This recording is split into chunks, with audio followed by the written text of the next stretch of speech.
Chiefs. They're done playing. Now, each of those teams, Kansas City quarterback, Drew Lock, grew up there. Patrick Mahomes makes a living there. He's sort of a high earner. Wealthy. Yeah. KC, 10-1. Really good record. Not quite as good as the Pittsburgh Steelers, who are undefeated. Waiting for the video. I think you can't wait, even though there's a lot of field goals going on in this game. Patrick Mahomes, maybe not at his best, but certainly good enough when the time comes. Fireworks over Arrowhead. Usually fireworks from the offense. Looks like he's got his man right there. Tyreek Hill in the end zone. The ball's bobbled. That's incomplete. Nothing to see here. Unless you look at it really close, in which case there's a lot to see here. Is the ball never hit the ground. Yeah. Stuck in the crook of his arm. Got a face mask. Throw the challenge flag. That should be a touchdown. No challenge. And they punted it away.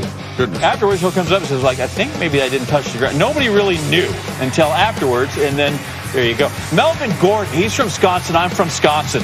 65-yard run. They get him out down there in the red zone. Later in the drive, 2nd and goal. Where's my boy Drew Lock? Lee's Summit Mo.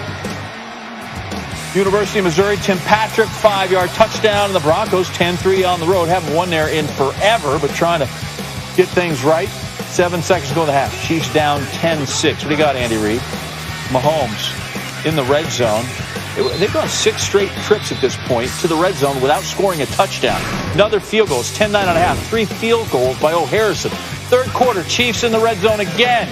Mahomes. Down you go. Chiefs, another field goal. At least they got the lead now at 12-10, but the Chiefs. So let's add to what I was saying. 7 red zone trips without a touchdown. Leads the league, but passing the Jets and Giants, who are, as you know, mostly miserable. Giants getting better. Lock to Patrick. Touchdown. At first, they said, maybe not. They looked at it. They talked it over, and the ref said, yes, touchdown, because if you catch it and both feet are in bounds, then that's a catch, and it's a touchdown. Broncos go for 2, didn't get it. 16-12. Mahomes.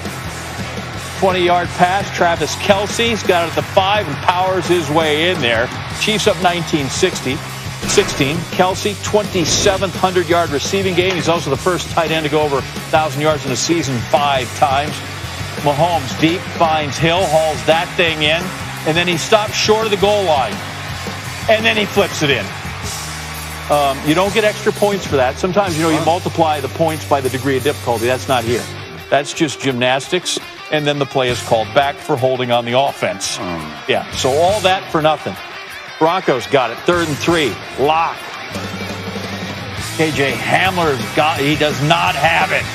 Broncos give the ball back to the Chefs.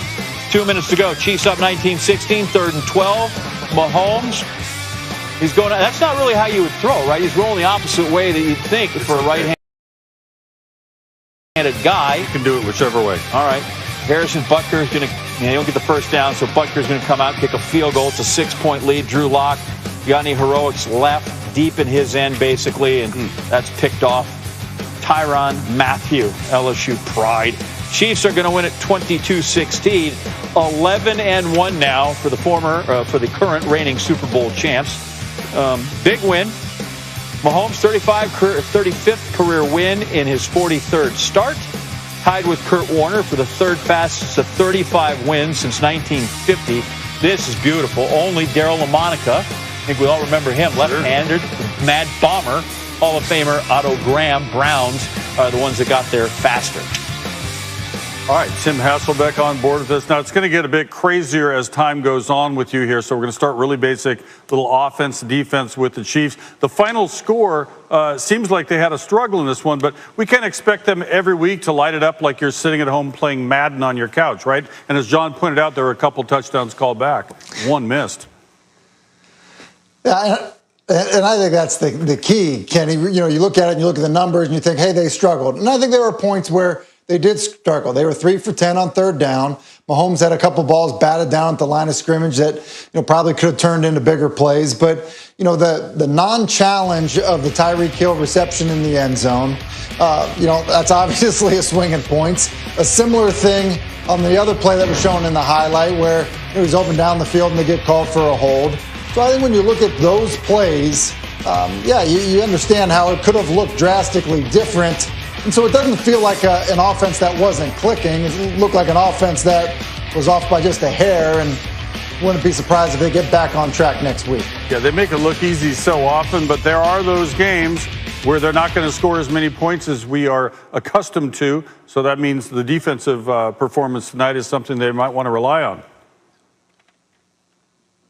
And I think that's the key. You know, it's not going to be the offense that's the governor of this football team. It's going to be the defense. And that's been the case in years past. They entered into the game tonight, you know, giving up 4.7 yards per carry. And Denver did a good job of running the football on them for the most part. But what they did do a good job of is when they needed to come up with plays, they're able to do it. It's Tyrann Mathieu here with the interception early as Denver had something going.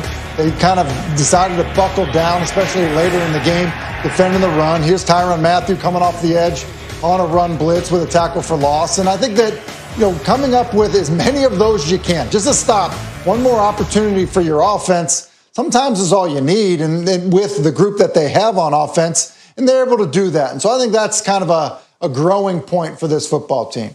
Tim, if somebody important comes to the podium, we're going to bail on you.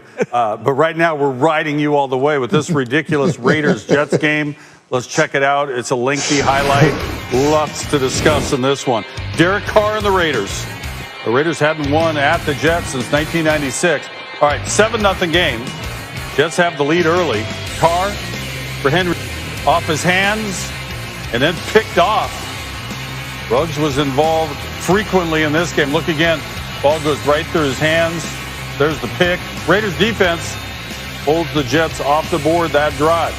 Carr to Darren Waller, who had a big game. Ties the game at 7. Now 12:07 to play in the second. Sam Darnold, Jamison Crowder. He's on in. 13-7. They missed the extra point. Crowder. Bunch of people right there, but he sits down in the hole, gets himself a score. All right, 3:13 to go. 13-10 Jets. Darnold, picked by Trayvon Mullen. Mullen pins the ball to his hip. Playing that good D. Reaches across, grabs in one hand, got himself a pick. Here come the Raiders. Carr. Back to Waller. Big block of a man. 36 yards. Got some moves, too.